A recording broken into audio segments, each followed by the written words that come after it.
Van alá apenas uns días dende que Mariola Sampedro tomou posesión como nova alcaldesa, pero durante este tempo apenas tivo un respiro, con innumerables reunións con traballadores e persoal municipal dos distintos departamentos, moitas chamadas de teléfono e, sobre todo, moito estrés.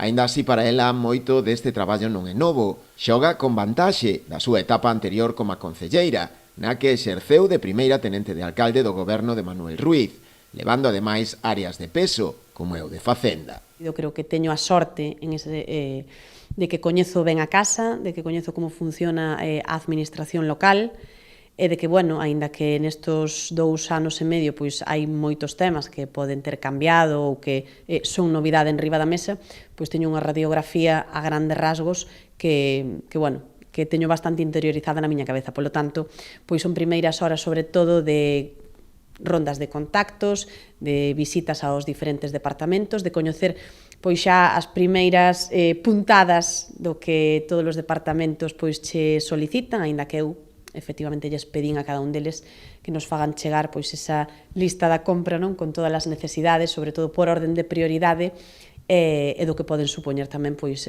como proxectos a curto plazo, a medio ou a longo plazo. Entre as súas prioridades nestes momentos, o orzamento, que agarda poder sacalo adiante o máis axiña posible, para poder cumprir así con todos os compromisos que ten o Concello. Ver as posibilidades para sacar un orzamento adiante o máis rápido posible. Sabemos que temos un plan económico-financiero sobre a mesa que nos require a aprobación dun orzamento, eso, a parte económica, pois tamén é importante para ver o estado real das contas e das partidas orzamentarias. Por diante, ábrense para ela numerosos retos que, como boa dorneira, agarda poder ir atravesando a modo de singladura. Aínda así, a nova alcaldesa teno claro, e as súas políticas para o que resta deste mandato estarán centradas principalmente nas persoas. Eu creo que ao final temos que escoitar a veciñanza, temos que saber o que realmente lle importa a veciñanza o que lle importa é ter un pueblo que teña servicios que funcionen ben, que teña un pueblo pois que este limpo, que sexa agradable.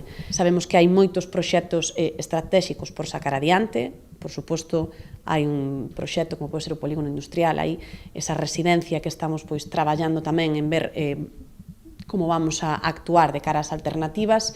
Hai un montón de cousas que estiveron paralizadas durante estes anos e que, dende logo, aínda que sabemos que nos queda 1 ano e medio, vamos a comezar a darlle trámites a todas e a cada unha delas. Nos próximos días agarda poder dar a coñecer tamén a que será a estrutura do novo goberno municipal.